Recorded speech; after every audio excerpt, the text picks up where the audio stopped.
सभी सखियों, सहेलियों, सखाओं को और प्यारी बुआ को राजुल का नमस्कार। नमस्कार। नमस्कार बिटिया, बताओ कैसी हो? हम ठीक हैं। तो भाई सभी श्रोताओं को हमारा भी नमस्कार, ढेर सारा प्यार, अविरल स्नेह सभी को, सारे बिटवा लोगों को, बिटिया लोग हैं, बहुरिया हैं, सभी को प्यार ना। तो सर्दी का मौसम तो देखो भाई शुरू हो रहा है और हम लोग आ रही दबे पाँव, रोज यही कह रहे हैं हम लोग। लेकिन एक बात ये भी है कि शादियां भी साथ में हो रही हैं। हाँ। तो कुछ लोग तो सर्दी में जो शादियां होती हैं उसके लिए बहुत खुश रहते हैं, क्योंकि अच्छा अच्छा खा सकते हैं और मतलब जितना भी चाहे डांस वांस कर लें, नाच लें, गा लें, थकावट नहीं होती और पसीना वसीना नहीं निकलता है, चेहरा नहीं बिगड़ता है ना। हाँ, चेहरा तो नहीं बिगड़ता, लेकिन जो फैशन बिगड़ जाता है। हाँ। और अगर वो ना पहने तो फिर अकड़े जाते हैं। हाँ, यही तो हम कह रहे हैं भाई। लेकिन कुछ ऐसा किया जा सकता है कि सर्दी की जो शादियां होती हैं, सर्दी के मौसम में जो शादियां होती हैं, उनका मजा लिया जाए। तो सर्दियों की शादी और फैशन, यानी फैशन भी बरकरार रहे आपका भाई, यही तो समय होता है। बिल्कुल। तो बस हम आज इस बारे में बात करेंगे और आज हम बात करेंगे, घूमने जा रहे हैं जो ना। हाँ, पर्यटन स्थल में चलेंगे तो कच्छ के रन जाएंगे और कच्छ के आसपास की जगह भी देखेंगे। बिल्कुल। तो चलिए याद करिए वो दिन, फेयरवेल पार्टी वाला दिन, यानी वो दिन याद करो में आज विषय है फेयरवेल पार्टी। तो क्या क्या किया था फेयरवेल पार्टी में? हाँ।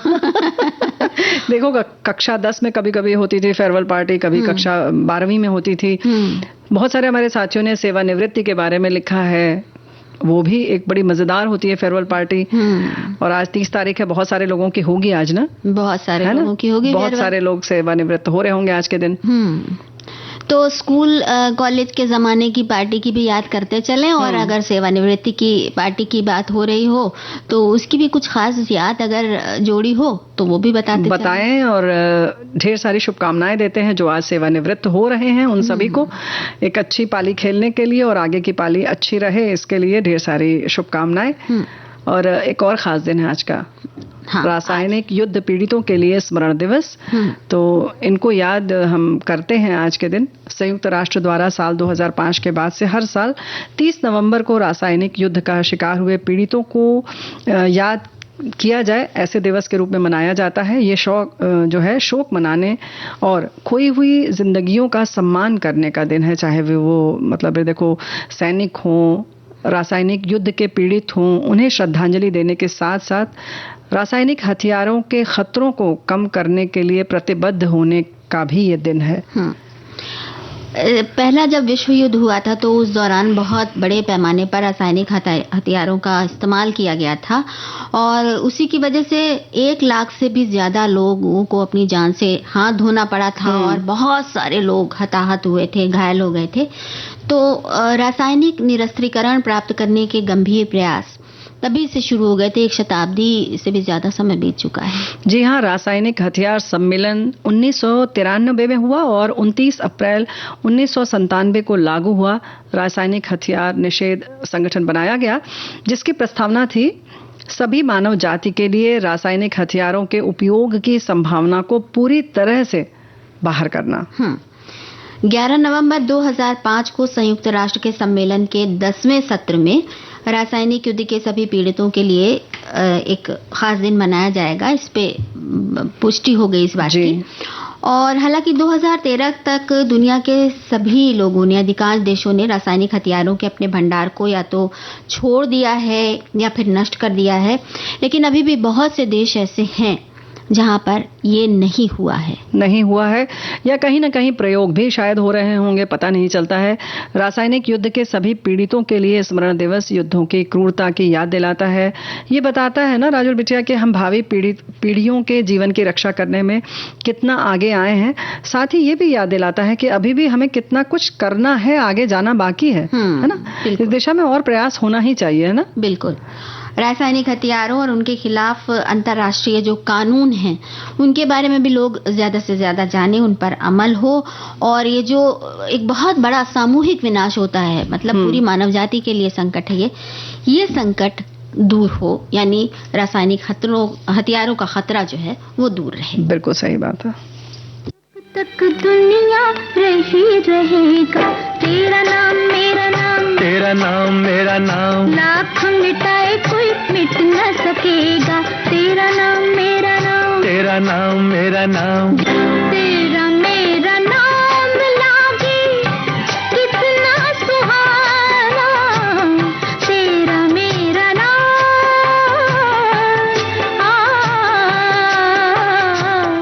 तेरा मेरा नाम लागे कितना सुहाना।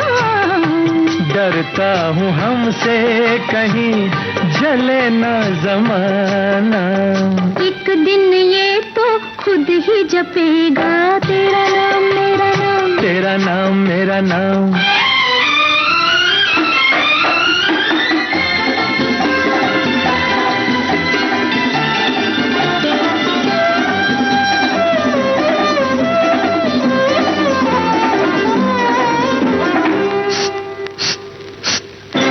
जब भी आता है तेरा नाम मेरे नाम के साथ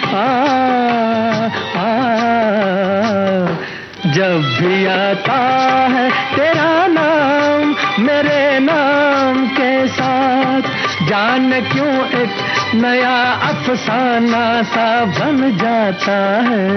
मिल के जुदा हो न सकेगा, तेरा नाम मेरा नाम, तेरा नाम मेरा नाम।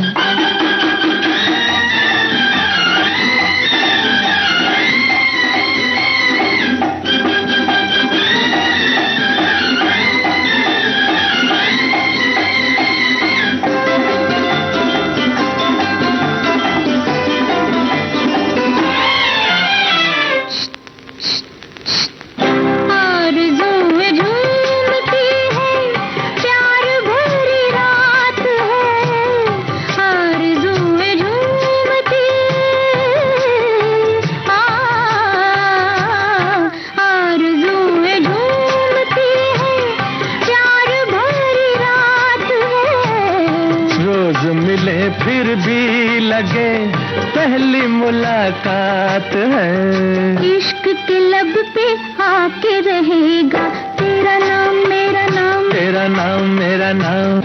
मांगो खुदा से हमको कर लो दुआएं, मांगो खुदा से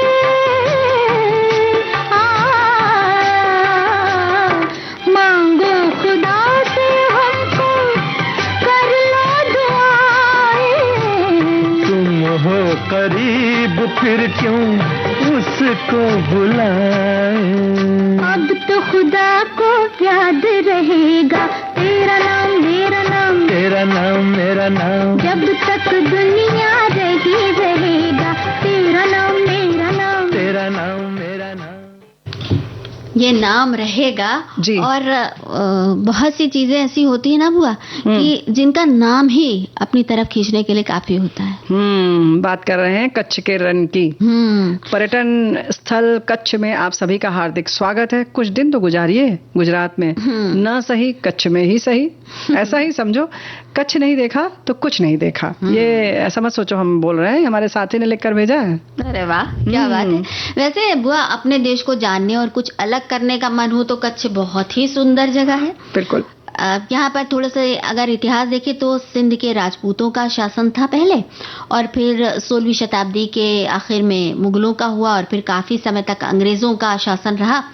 इस वजह से यहाँ पे अलग अलग शैली में बनी हुई बहुत खूबसूरत स्थान दिखते हैं, और इसके अलावा पहाड़ियाँ हैं, पुरातत्व से संबंधित स्थान है, वन्यजीव अभ्यारण्य है, संग्रहालय है, और रेगिस्तान भी है। क्या नहीं है। और सबसे पास में जो है भुज रेलवे स्टेशन है, जहां से लोकल बस या टैक्सी लेकर आप आसानी से पहुंच सकते हैं। हवाई यात्रा कर रहे हैं तो भुज एयरपोर्ट से लोकल बस या टैक्सी लेकर आसानी से पहुंच सकते हैं। सड़क मार्ग चुने तो मुंबई, अहमदाबाद, सूरत, वडोदरा जैसे प्रमुख शहरों से नियमित बसें हैं, आप जा सकते हैं। तो कच्छ का, अगर कच्छ के रण की बात करें तो भाई ये लगभग 10,000 वर्ग किलोमीटर में फैला दुनिया का सबसे बड़ा नमक का रेगिस्तान है, और इसे कच्छ का महान रण भी कहते हैं। कभी ये अरब सागर का एक विशाल उथला इलाका हुआ करता था, जो समय के साथ मौसमी दलदली नमक वाला रेगिस्तान बन गया। मॉनसून के दौरान अभी भी यहाँ पर पानी भर जाता है और गर्मियों में पानी सूखने पर यहाँ पर ये जो दलदल है ये सफेद नमकीन भूमि बन जाती है। मतलब भूमि चाटो तो नमक नमक मिलेगा। और यहाँ हर साल नवंबर की शुरुआत में रण महोत्सव का आयोजन होता है, जो कि फरवरी के अंत तक चलता है। जी हाँ, तो ऐसे ही हमारे साथी लिख रहे हैं कि कच्छ का महान रण, कच्छ का छोटा रण और बन्नी घास का मैदान शामिल है। इसमें इन्होंने लिखा है, इन्होंने काफी लंबे 30,000 वर्ग किलोमीटर की भूमि की बात की है। इसमें दोनों की बात की है, कच्छ का रण और कच्छ का छोटा रण और बन्नी घास का मैदान शामिल इन्होंने बताया है। और इन्होंने भी लिखा है कि सफेद नमकीन रेगिस्तानी रेत के लिए प्रसिद्ध है, दुनिया का सबसे बड़ा नमक रेगिस्तान है। हिंदी में रण का अर्थ रेगिस्तान, जो संस्कृत शब्द इरीना से लिया गया है, इनका कहना है, जिसका अर्थ रेगिस्तान भी है। कच्छ क्षेत्र का रण राजहंस और जंगली गधे जैसे पारिस्थितिक रूप से समृद्ध वन्य जीवों का भी घर है, जिन्हें अक्सर रेगिस्तान के आसपास देखा जा सकता है। और सरकार हर साल दिसंबर से फरवरी तक 3 महीने चलने वाला उत्सव आयोजित करती है, जिसे रण उत्सव के नाम से जाना जाता है। आसपास के स्थानीय लोगों के लिए आय का मुख्य स्रोत है, जो स्थानीय व्यंजनों का स्वाद लेने, कच्छ की संस्कृति और आतिथ्य को देखने के लिए दुनिया भर से आने वाले आगंतुकों का स्वागत करते हैं।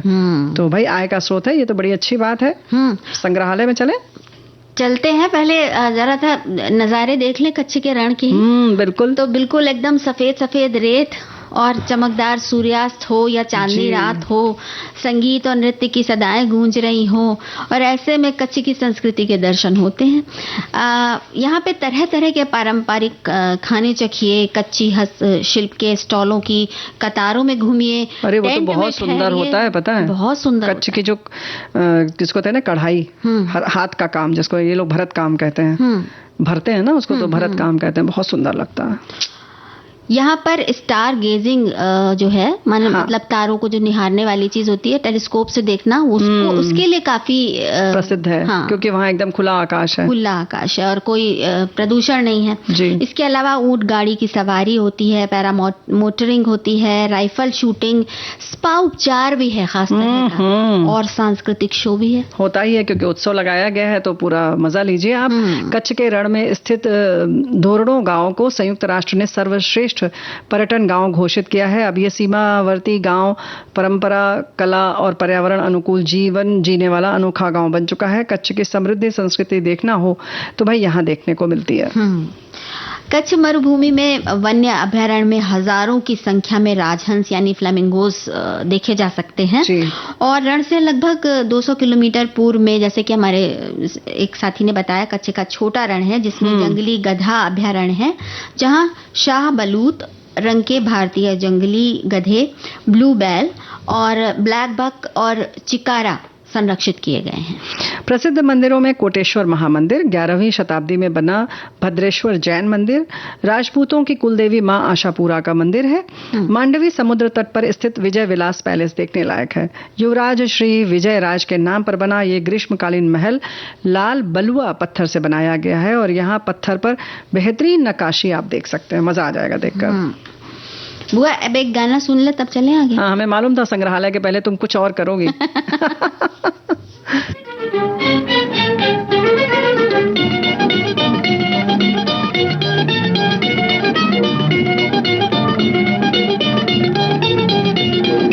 झूमे झूमे दिल मेरा, झूमे झूमे दिल मेरा, चंदा की चांदनी में झूमे झूमे दिल मेरा, चंदा की चांदनी में झूमे झूमे दिल मेरा, झूमे झूमे दिल मेरा, झूमे झूमे दिल मेरा, चंदा की चांदनी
बुआ खूब झूम लिए, खूब गा लिए, अब जरा इतिहास की खबर ली जाए। जी और हाँ, कच्छ के संग्रहालय इसीलिए में होते हैं चला ना। जाए। हाँ, तो यहाँ पर इतालवी गॉथिक शैली की वास्तुकला का प्रयोग किया गया है, जहाँ पर मुख्य रूप से 11 गैलरियां हैं जिनमें लोक कलाएं हैं, प्राचीन कलाकृतियां और आदिवासी लोगों से जुड़ी चीजें देखने को मिलेंगी।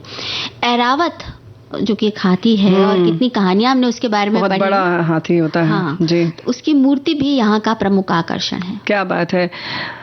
धौलीवीरा खादिर बेट में एक पुरातात्विक स्थल है जो भारतीय उपमहाद्वीप के 5 सबसे बड़े हड़प्पा स्थलों में से एक है। इसे कोटाडा टिम्बा के नाम से भी जाना जाता है। अतीत में ये महत्वपूर्ण वाणिज्यिक केंद्र था जहां दक्षिण गुजरात, सिंध, पंजाब और मध्य पूर्व के साथ व्यापार होता था। यहाँ खुदाई में पुरातात्विक विदों ने मुहरों, मोतियों, सोने चांदी और टेराकोटा के आभूषणों, मिट्टी के बर्तनों और कांस्य के बर्तनों जैसी प्राचीन वस्तुओं का पता लगाया है। सोचिए जरा उस जमाने में भी क्या क्या होता है। अरे बहुत समृद्ध थी परंपरा हमारी हड़प्पा मोहनजोदड़ो, तो भाई पता ही है। और धौलावीरा दुनिया की सबसे पुरानी जल संरक्षण प्रणालियों में से एक है। इसमें जलाशय बनाए गए थे जिनका उपयोग वर्षा जल के भंडारण के लिए किया जाता था। ये भी बहुत बड़ी बहुत बड़ी इंजीनियरिंग का कमाल है, और वो बड़े सफल माने जाते हैं आज भी। बहुत मतलब कहना चाहिए विकसित तकनीक थी उस समय की। जी, आईना महल जो है वो बड़ा मजेदार है, बिल्कुल सपनों के महल जैसा है, जहां वेनिस के कांच, संगमरमर, दर्पणों के साथ साथ जुड़े हुए आभूषणों के साथ परावर्तक प्रकाश व्यवस्था, बहुत सुंदर इसका प्रयोग किया गया है। यानी कि किरणें आती हैं और वापस जो जाती हैं, जो हम लोग चकमक चकमक करते थे ना बचपन में, उस तरह की चीज है। भुज में आए भूकंप से हुए नुकसान को फिर से ठीक कर दिया गया है, यानी कि जो रौनक है जिसकी हम लोग बातें कर रहे हैं वो वैसी ही बरकरार है।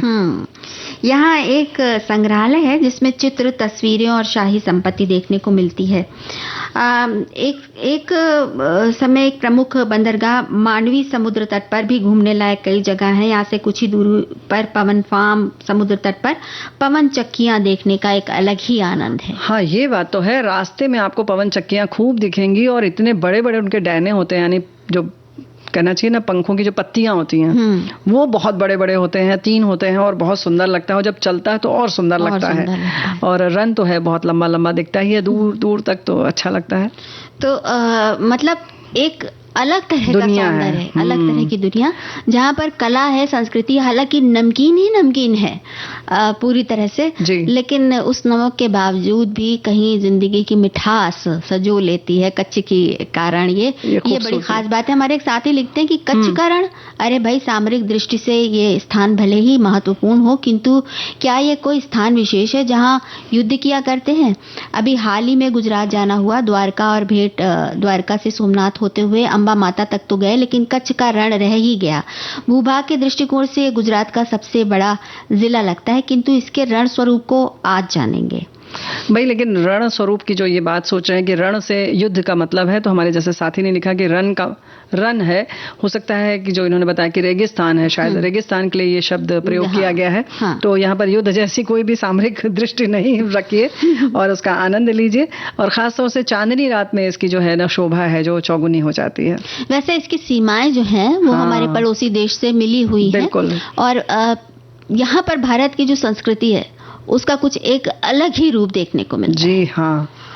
तो भाई ऐसे सुंदर सुंदर जगहों पे घूम के एक तो हम अंदर से भी समृद्ध होते हैं बुआ, और साथ ही साथ मतलब एक तरह का गर्व भी महसूस होता है कि कितना सुंदर भूभाग पे हमारा जन्म हुआ है, और जबकि किया हम लोगों ने पिछले जन्म में और बिल्कुल देश के कोने में है और इतनी सुंदर जगह है। हाँ।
नजर का मिल के झुक जाना, इसे इकरार कहते हैं।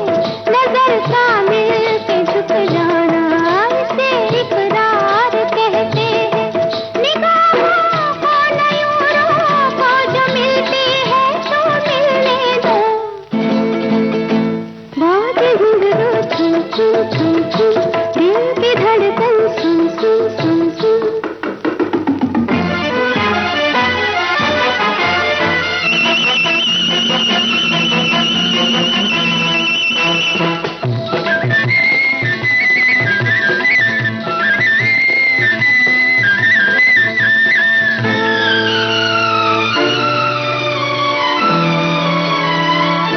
खुदा जब हुस्न देता है, नज़ाकत आ ही जाती है।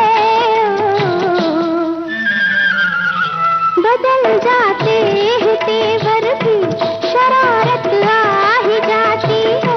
बदल जाते हैं तेवर भी, शरारत आ ही जाती है।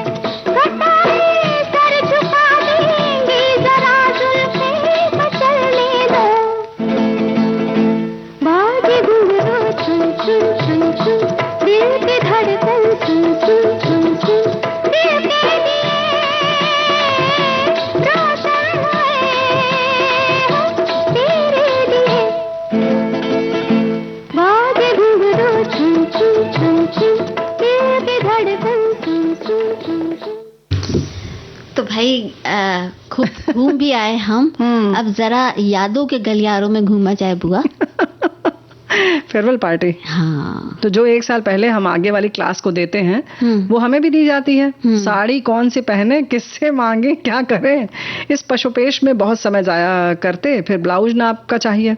हे भगवान, आखिर जब वो दिन आता तो साड़ी पहनने की कोशिश, सेफ्टी पिन लगा लगा कर ठीक ठाक पहनकर मटक मटक कर चलकर देखते कहीं से गलत तरीके से तो नहीं देख रही है। फिर हल्का सा मेकअप, उस समय ज्यादा नहीं किया जाता था। अब स्कूल में घुसते ही एक दूसरे की तारीफ करते, हंसी मजाक होता, जलपान के बाद टाइटल दिए जाते, सब अपनी बारी का इंतजार करते क्या मिलेगा। खुशी तब हुई जब हमारा नंबर आया। मीना कुमारी महान नायिका के नाम से संबोधन सुनकर, क्योंकि बालों की एक लट कान के पास हम भी गिराते थे। आज भी याद आती है। उस सुनहरे वक्त की, उस समय की टीचर्स भी याद हैं। सच में ये समय बहुत खास होता है, चाहे देना हो और चाहे फेयर पार्टी मिल रही हो, क्योंकि देने वाले भी कुछ कम तैयारियां नहीं करते हैं बुआ। अरे लेकिन वो जो साड़ी पहनने वाला मुद्दा था ना, हम लोग के समय तो बड़ी दिक्कत थी। अब तो भाई बच्चों को हम लोग दिलवा देते हैं, ब्लाउज सिल दी जाती है, विशेष साड़ी खरीद के भी आ जाती है। हम लोग के समय तो मांग मूंग के किससे मांगा जाए, क्योंकि अम्मा हम लोगों की साड़ी तो अम्मा टाइप की होती थी। तो कोई बड़ी बहन है, भाभी है, चाची है, बुआ है, किसी से मांगा जाता था।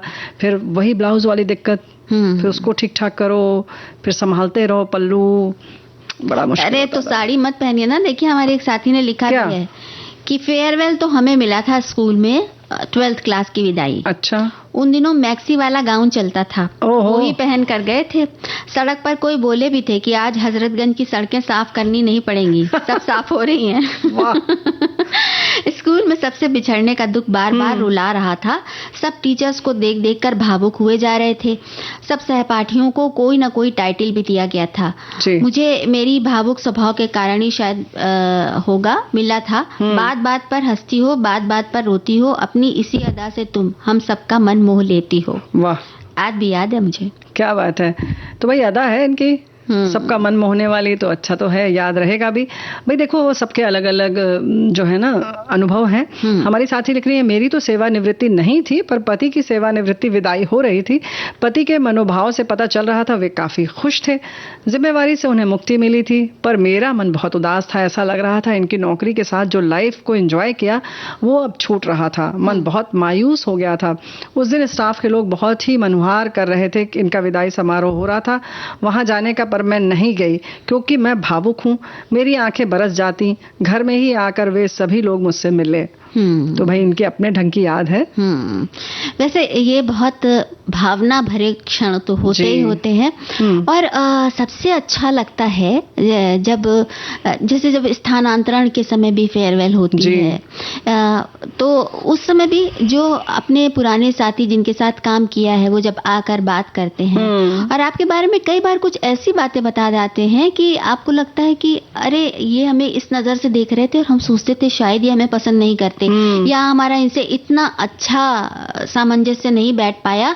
अब पता लग रहा है कि हमारे बारे में काफी अच्छे विचार रखते थे। बिल्कुल, तो ये आत्मीयता शायद बहुत सारी चीजों की उस समय पता चलती है। कभी कभी बहुत विद्रोह भी पता चलता है कि हाँ बहुत विरोधी थे, आज पता चल रहा है। लेकिन हालांकि रिटायरमेंट वाली जो होती है, सेवानिवृत्ति वाली या चाहे स्थानांतरण वाली या स्कूल से निकलने वाली, उस समय सब लोग तारीफ ही करते हैं। ये अच्छी बात है, होना भी चाहिए।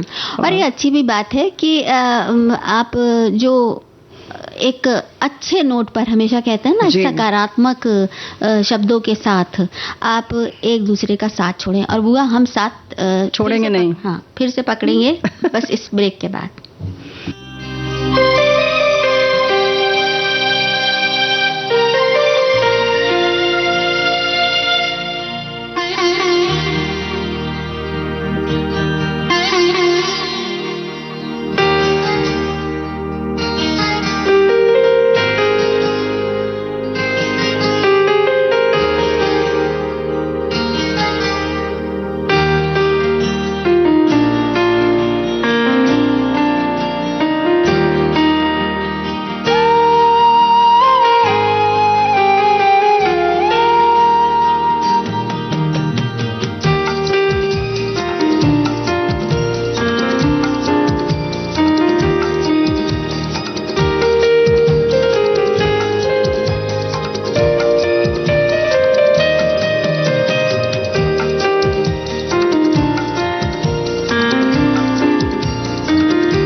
बुआ हाजिर हो गए हम फिर से हाजिर हो गए हैं सखी सहेली कार्यक्रम में और हम फेयरवेल की बात कर रहे हैं।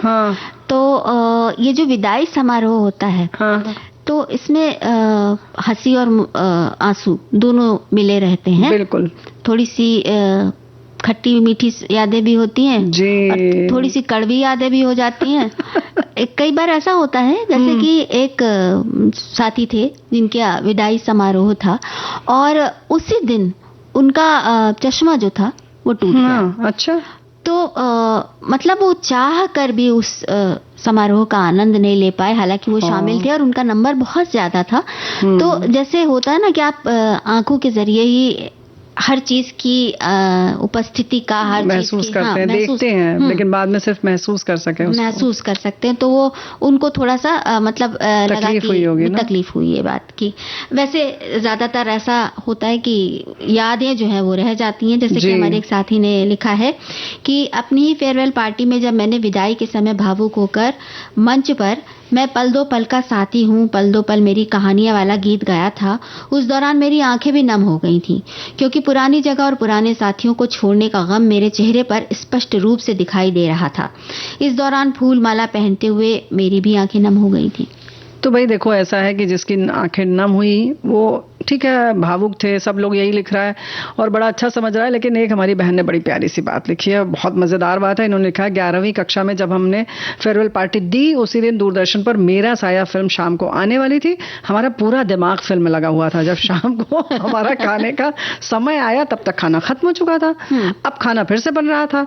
हमने तो खाना छोड़ा और भागे घर की तरफ, जाकर जल्दी से टीवी के सामने बैठ गए। थोड़ी सी फिल्म भी निकल गई थी पर छोड़ी नहीं हमने। ये भी बहुत अच्छा किया। तो हम भी गीत सुनवा देते हैं, हम भी छोड़ेंगे नहीं। बिल्कुल, है ना? मौसम आएगा जाएगा, प्यार सदा मुस्काएगा। मौसम आएगा जाएगा, प्यार सदा मुस्काएगा। बाहों में तेरी मेरे सजना, सच हो जाएगा सपना। बाहों में तेरी मेरे सजना, सच हो जाएगा सपना। सारा जहां दोहराएगा, मौसम मौसम आएगा जाएगा, प्यार सदा मुस्काएगा। मौसम आएगा जाएगा, प्यार सदा मुस्काएगा।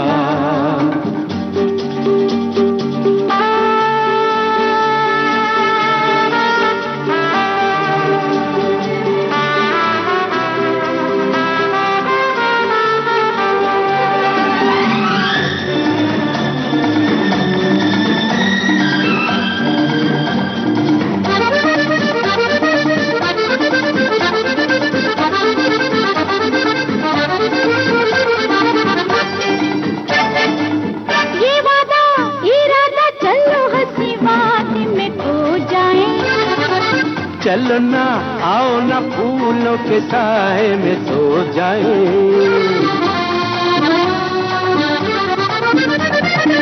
कमा है सुहाना तेरे संग आज बहक जाए। लल्ला लल्ला प्यार की राह महक जाए। प्यारा प्यारा ये नजारा आज सच तो कबूल हो जाएगा। मौसम आएगा जाएगा, प्यार सदा मुस्काएगा। मौसम आएगा जाएगा, प्यार सदा मुस्काएगा।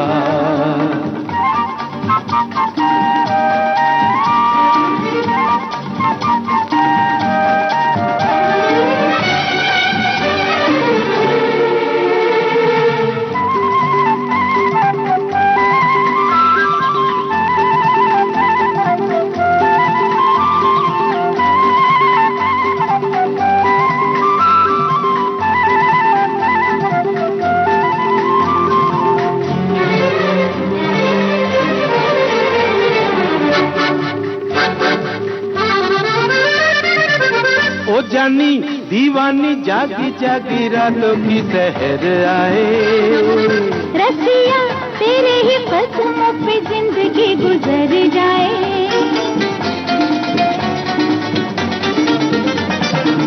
जाने मन जाने जा तेरे लब पे मेरे लबों के साए। सजना ना ना ना जिया झूमे नैना शर्माए। दिल दीवाना मस्ताना हर शे खुमारा जाएगा। मौसम आएगा जाएगा, प्यार सदा मुस्काएगा। मौसम आएगा जाएगा, प्यार सदा मुस्काएगा। बाहों में तेरी मेरे सजना सच हो जाएगा सपना। बाहों में तेरी मेरे सजना सच हो जाएगा सपना। सारा जहां दोहराएगा। मौसम आएगा जाएगा, प्यार सदा मुस्काएगा। मौसम आएगा जाएगा, प्यार सदा मुस्काएगा। तो भाई ऐसे समय आता है निकल जाता है, लेकिन वो जो यादें होती हैं, प्यार भरी यादें, वो हमेशा साथ रहती हैं, जो विदाई समारोह के दौरान संजोई जाती हैं। बिल्कुल सही बात है। और देखो सबका अलग अलग नजरिया होता है। कोई जैसे विदा हो रहा होता है, कोई विदाई दे रहा होता है। शिक्षक जो होते हैं जो हर साल ये नज़ारा देखते हैं, उनकी अपनी बातें हैं, अपनी यादें हैं, अपना अनुभव है। लिख रही हैं फेयरवेल पार्टी, शिक्षक होने पर यह दिन हमारे लिए बहुत खास होता था। रंग बिरंगे परिधानों में तैयार बच्चे अपने जूनियर क्लास के बच्चों से स्नेह जताते, उनके मुख पर खुशी देखते ही बनती थी। उस दिन सांस्कृतिक समारोह भी होता था जिसमें बच्चे डांस गायन वगैरह के पश्चात बोर्ड कक्षा 12वीं की छात्राओं को विदाई हेतु प्रत्येक बच्चे के सिर पर तिलक लगाकर, यानी ललाट पर तिलक लगाकर उसके मुंह में सूखा नारियल और मिश्री दी जाती।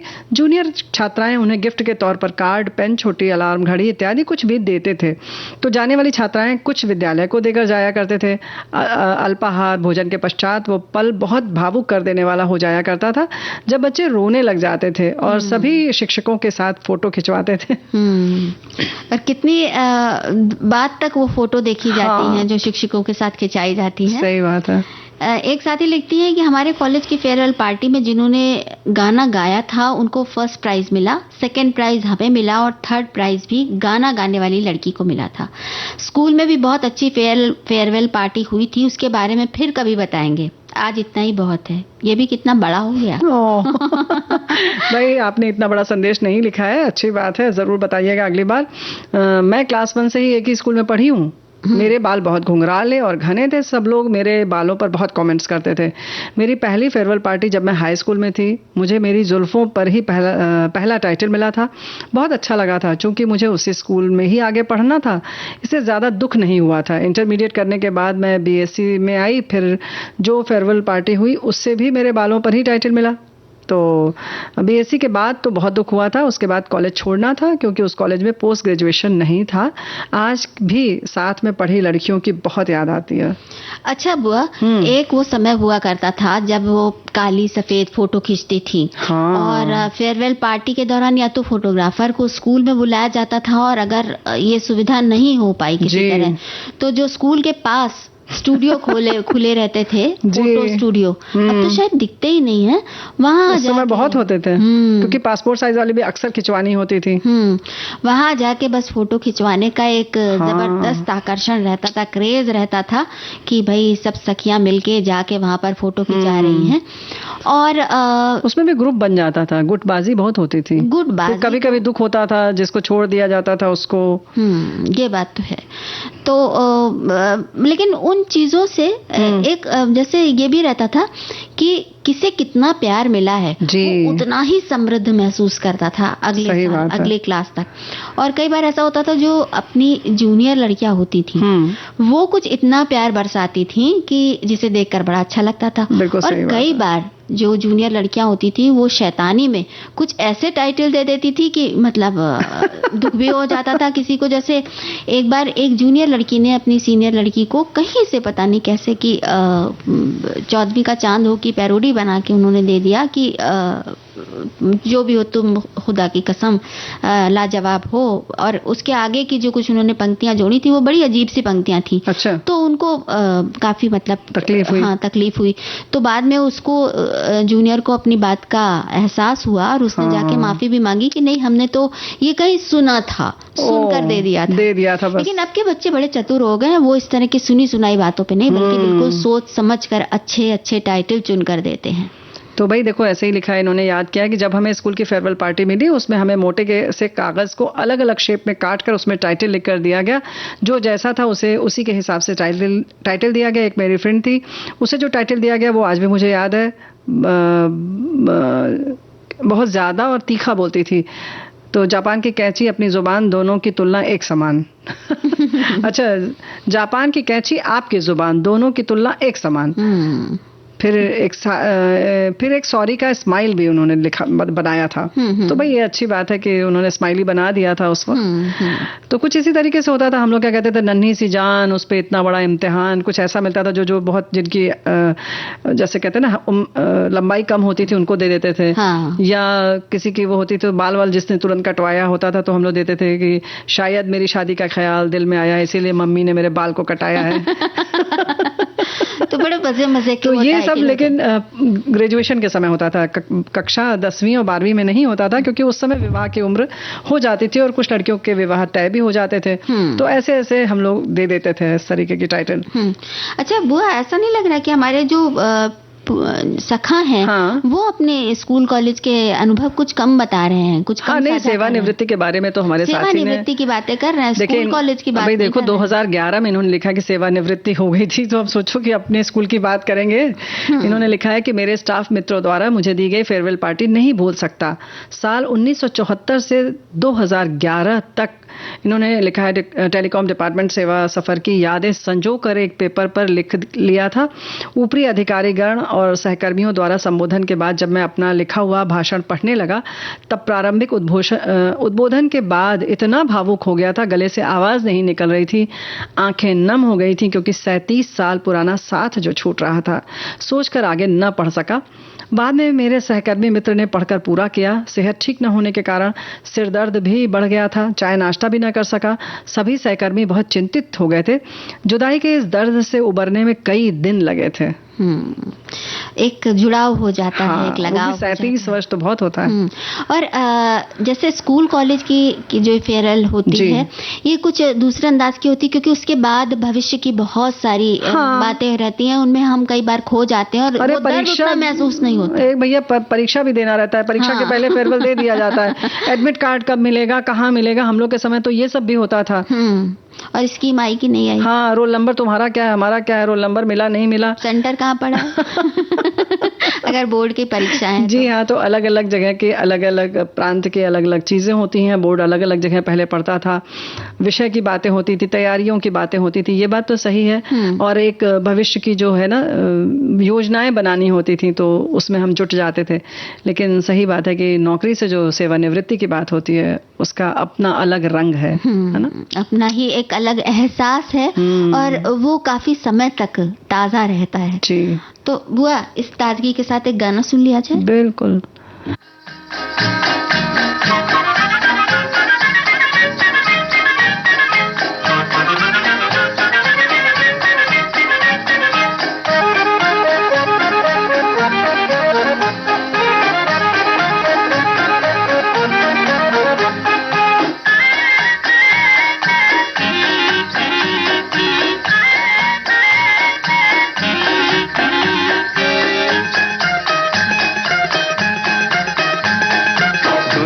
न देखे जमाना न जाने, चलो कहीं दूर चले, जहाँ दिन रात सपनों के फूल खिले। दुनिया न देखे जमाना न जाने, चलो कहीं दूर चले, जहाँ दिन रात सपनों के फूल खिले। दुनिया न देखे जमाना न जाने,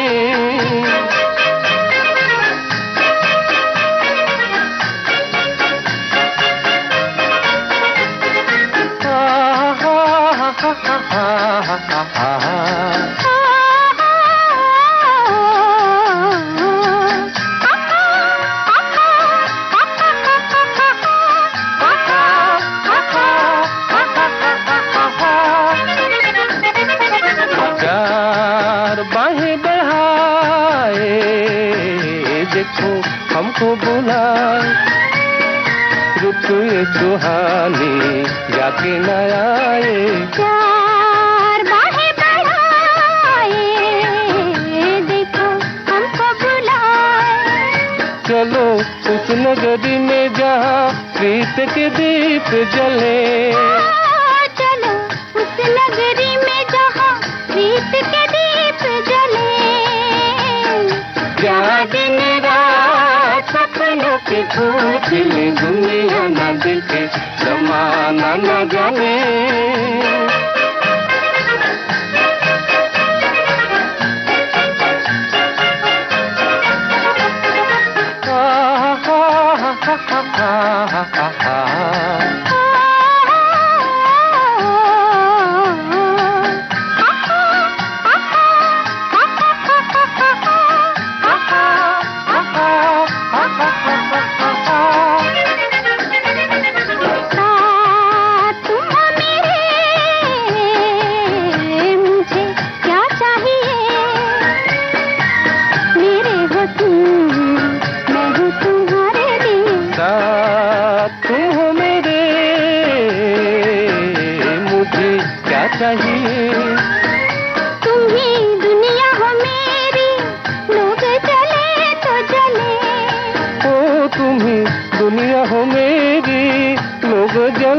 तो जले, जहाँ दिन रात सपनों के फूल खिले। दुनिया न देखे जमाना न जाने।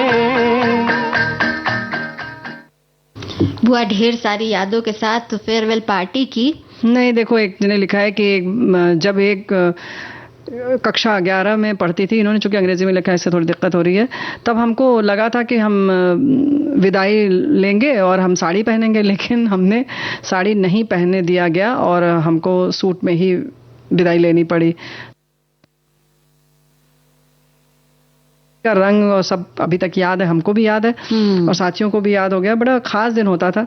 शायद बहुत सारे लोग तो उस समय पहली बार साड़ी पहनते थे, संभाले नहीं संभलती थी, लेकिन तमाम पिन विन लगा के पहन ही ली जाती थी। तो शादी में भी यही होता है ना, शादी ब्याह के समय भी ना। हाँ बिल्कुल। हमारे एक साथी ने लिखा है कि सच बताऊं तो मुझे शादी ब्याह में जाना और फैशन करना बिल्कुल भी पसंद नहीं है। ना मैं मेकअप करती हूँ, ना ही करना जानती हूँ। बुखार आ जाता है अगर शादी का निमंत्रण मिलता है। पहले जॉइंट फैमिली थी तो मैं बच जाती थी। मेरी सासू माँ, जिठानी और देवरानी को जाने का शौक भी रहता था और वो चली जाती थी। मैं घर में सबके बच्चों को रखने में ज्यादा खुश रहती थी। अब जाना तो पड़ता है, बस फर्क यही रहता है कि सूट के बदले साड़ी पहन लेती हूँ। मेकअप फैशन तो अब भी नहीं करती हूँ। तो चलिए, इनके लिए तो चाहे सर्दी हो चाहे गर्मी हो, बारिश सब बराबर ही है। तो मेकअप की बात ना करें, कैसे कौन से कपड़े पहनती है तो बता देना। अब क्या बताएं, चलो छोड़ो, हम देखो ये हमारे बहुत अच्छा लिखा है, सर्दियों की शादी और फैशन पर इतना ही कहूंगा। परसों ही मेरे मामा ससुर के बेटे की शादी थी, मौसम भी खराब था, पर रात के 1 बजे तक जब तक जयमाला और फोटोशूट का कार्यक्रम समाप्त नहीं गया, एक भी महिला ऊनी कपड़े नहीं पहने थी, मेरी वाली भी नहीं। जबकि सभी पुरुष ऊनी कपड़े पहने हुए थे। अगर महिलाएं ऊनी कपड़े पहन लेती तो फैशन का क्या होता। हा, इन्होंने हाँ वाला स्माइली बनाया, इसलिए हमने हंस के बता दिया। हाँ, ये डर तो रहता है कि भाई क्या किया जाए, लेकिन हो सकता है कि उन्होंने इस तरह से तैयारी कर रखी हो। जैसे हम बहुत कुछ ऐसा कर सकते हैं जिससे ठंड ना लगे। हाँ। जैसे अगर हमने साड़ी पहनी है तो नीचे लेगिंग पहन सकते हैं, या पूरी बाह के ब्लाउज होते हैं फुल स्लीव्स के, वो पहन सकते हैं। उसमें इनर आता है, इनर भी बहुत ब्लाउज के शेप का आता है, यानी डीप नेक वाला आता है, जिसमें कि अगर ब्लाउज के अंदर आप पहनेंगे तो पता नहीं चलेगा। और पश्मीना वगैरह का पहन लिया आपने, किसी मोटे कपड़े का पहन लिया तो आपकी बचत भी हो जाएगी और थोड़ा स्टाइलिश भी लगेगा। हाँ, स्टाइलिश तो इतना कि आजकल तो वो शनील के सलवार सूट आ रहे हैं, उसकी ब्लाउज आती है, उसमें कुंदन का काम होता है और बहुत सुंदर लगता है। कुंदन और सीक्वेंस, ये सब चीजें जो है वो ये तो सर्दियों की शादी में ही मजा देती हैं। जरदोजी के काम होते हैं उस पर, फिर आप वो पहन लेंगे तो आपको किसी गहने की भी जरूरत नहीं है, और कहीं बंद गले का हो गया हाई नेक तो और अच्छा लगेगा। और बंद गले पे अगर आपने सुंदर सा काम करवा लिया तो मतलब समझ लीजिए कि सोने पर सुहागा, फिर आप दिखेंगे भी, भाई साहब लोग भी। हाँ, भाई साहब लोग जो है वो 3 पीस पहन सकते हैं। 3 पीस पहनते ही हैं, इसीलिए तो ये लोग तो इसी चक्कर में पहने रहते हैं, क्योंकि उसी समय इस्तेमाल ही होता है। 2 पीस 3 पीस बंद गले का, जैसे लिख रहे हैं ना हमारे भाई साहब कि हम लोग पहने हुए थे उन्हीं कपड़ा। तो आप लोग तो ज्यादा स्मार्ट तब लगते हैं ना, जब ज्यादा ये कोट वोट पहन के टाई शाई लगा के, वही समय मिलता है 2 महीना, तो अच्छा लगता है। लेकिन हमारी बहनें भी इस तरीके से कर सकती हैं। एक साथी ने लिखा है कि सर्दियों में शादी के बाद ही निराले हैं। इस मौसम में हरी सब्जियों की भरमार भी होती है और कम सुंदर दिखने वाले लोग भी फैशन से ऐसा करके शादी विवाह में जाते हैं जैसे सीधे इंद्रलोक से उतरे हैं। हालांकि ज्यादा फैशन और मेकअप के चक्कर में ओरिजिनल चेहरा भी खराब लगने लगता है। पिछले दिनों रिश्तेदार के यहाँ शादी में गया, मेरी श्रीमती जी को मैं ही कुछ देर के लिए नहीं पहचान पाया, जबकि हम ठहरे संगीत प्रेमी, सादा जीवन उच्च विचार, सो मेल कहाँ बैठने वाली थी। चुपके से एक कोने में चुपचाप सब कुछ देखता रहा, चुपके से कोने में से। अरे तो ये क्या मतलब हुआ? गाना आपको पसंद है, अगर आप संगीत प्रेमी हैं तो आपको सजना संवरना भी पसंद होना चाहिए। बिल्कुल बिल्कुल। हमारे एक साथी ने लिखा है ठंड की बात करते हुए कि मतलब महिलाएं जो है स्लीवलेस और बैकलेस कपड़ों में दिखती हैं और ठंड से लड़ने को तैयार रहती हैं, भले ही शानदार दिखने की कोशिश में अकड़ रही हो, ठंड से ठिठुर रही हो। तो इन्होंने आगे लिखा है कि सर्दियों में अगर आप ठंड से बचना चाहती हैं और बिना अपने लुक को खराब किए शानदार और स्टाइलिश दिखना चाहती हैं, तो इन्होंने कुछ टिप्स लिखे हैं कि दुपट्टे की जगह गरम स्टोल ले सकती हैं। ठंड के मौसम में आप अपने लहंगे के साथ दुपट्टे के बजाय एक भारी वेलवेट स्टोल या कश्मीरी स्टोल का इस्तेमाल कर सकती हैं, और ये आपको थोड़ा सा ये भी अलग लुक देगा। और शरीर को भी गर्म रखेगा। और टाइट्स की बात कही है इन्होंने कि नीचे आप टाइट्स पहन लें लहंगे के नीचे, या साड़ी पहनी हो तो उसके नीचे भी पहन सकते हैं। अगर सूट पहनना है तो उसके नीचे भी शरारा वगैरह पहनना है तो भी पहन सकते हैं। और इसके अलावा गर्म फैब्रिक चुनने की इन्होंने बात कही, जैसा कि वो अभी आपने कहा था ना, शनील पहन सकते हैं, सिल्क भी है, वेलवेट है, सिल्क है, हाँ, और फुल ब्लाउज पहन सकते हैं। और एक बात यह है कि जो रंग होते हैं हाँ। वो सर्दियों की शादी में ही खिल के आते हैं, मतलब हाँ। तरह तरह के रंग आप गाढ़े गाढ़े रंग वाले कपड़े आप पहनिए, चेहरा बिल्कुल खिल जाता है। और खासतौर से जैसा कि हम आमतौर पर 90% लोग चाहते हैं यही कि हम थोड़े दुबले दिखें, चाहे जितने दुबले हों और दुबले दिखें। तो गाढ़े रंग का जब आप कपड़ा पहनते हैं तो थोड़ा सा आपकी चौड़ाई कम लगती है, तो और अच्छा लगेगा। जो तुमने पहले बात बताई ना, हमारे किसी साथी ने लिखा था कि कपड़ों का चुनाव करते समय गर्म फैब्रिक चुने, फंक्शन रात का है तो सिल्क या वेलवेट पहने, कपड़े आपको खूबसूरत लुक देंगे, साथ ही शरीर को अंदर से गर्म रखेंगे। हाफ के बजाय फुल ब्लाउज पहने, यही सब इन्होंने हमारे एक साथी ने और लिखा है। इन दिनों वैसे तो फुल स्लीव्स ब्लाउज भी चलन में है, शानदार डिजाइन में उपलब्ध भी है। एक बात तो है, जो चलन की बात आती है तो हमें अक्सर ये लगता है कि जान है जहान है, ये वैसे हमारे साथी ने भी लिखा है। इस बात का ख्याल रखना चाहिए और आपके ऊपर क्या अच्छा लग रहा है और आप कितने आत्मविश्वास के साथ उसे पहन रहे हैं या पहन रही हैं, खूबसूरती से आप खुद कैरी कर पा रहे हैं वो चीज जो आपने पहनी है, वो ज्यादा मायने रखती है। तो बुआ, हम एक गाना सुन ले, बिल्कुल, तब और बात करेंगे।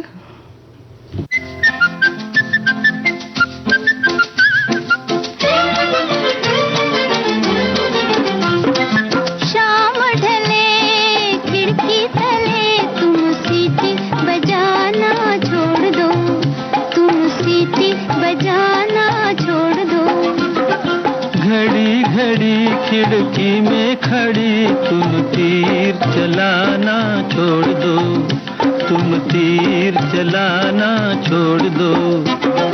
शाम ढले खिड़की तले तुम सीटी बजाना छोड़ दो, तुम तीर चलाना छोड़ दो।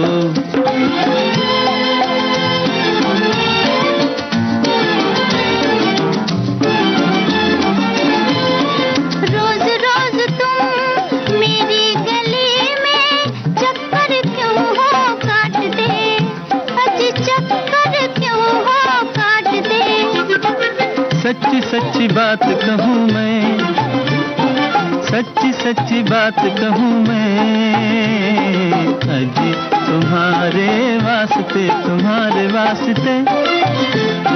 जाओ जाओ होश में आओ, यूं आना जाना छोड़ दो, यूं आना जाना छोड़ दो। शाम ढले खिड़की तले तुम सीटी बजाना छोड़ दो, तुम तीर चलाना छोड़ दो।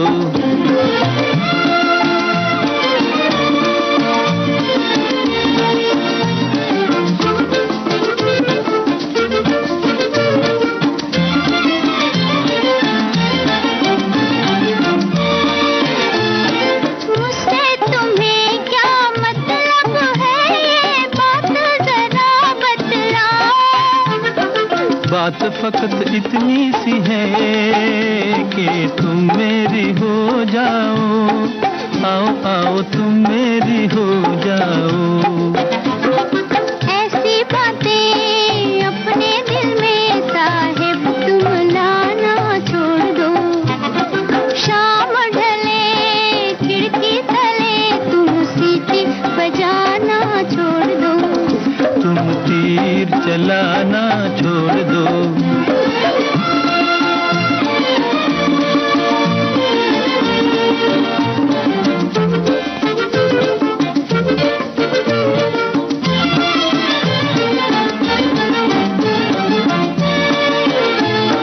चार महीने मेहनत की है, अजी रंग कभी तो लाएगी।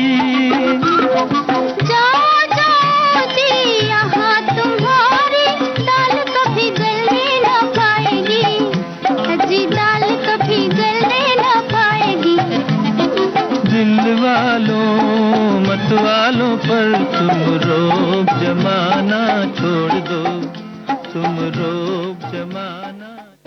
रोब तो तब रहता है जब खूब सच सवर के बिल्कुल पार्टी की जान बन जाते हैं लोग। चाहते तो यही हैं, कभी कभी बिल्कुल खुद बेजान हो जाते हैं। लेकिन हमारे एक साथी ने बड़ी प्यारी बात कही है, भारत में हर प्रांत की पोशाकों में इतनी विविधता है कि कोई भी कभी भी ये नहीं कह सकता कि ये पोशाक उस पोशाक से ज्यादा अच्छी है ना। अगर दक्षिण के सिल्क के लहंगों का कोई सानी नहीं तो पंजाब के सलवार कमीज का कोई भी जवाब नहीं। यही बात गुजरात, आसाम, बंगाल, यूपी अन्य प्रांत की पोशाक पर लागू होती है। तो फिर आपके सवाल का जवाब क्या हुआ?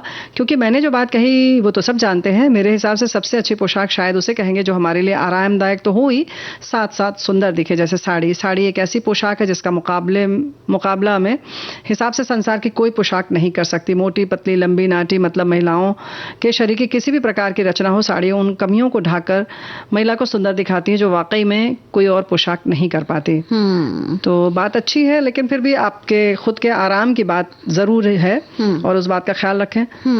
और हमारे एक साथी ने पोशाकों की बात तो नहीं कही है, हाँ कुछ सोने सुलाने की बात कही। हाँ, कि ताऊ जी के बेटे का विवाह था और कहीं और सो गए, फिर दूसरे दिन देखा तो कहीं और उठे। तो भाई ये लिख रहे हैं कि ये सब किस्सा जो है आम है, हाँ। हो ही जाता है। तो मजे लीजिए शादी के। बिल्कुल। और हम विदा लेते हैं ना। हाँ। तो आप सभी को राजुल और बुआ का नमस्कार।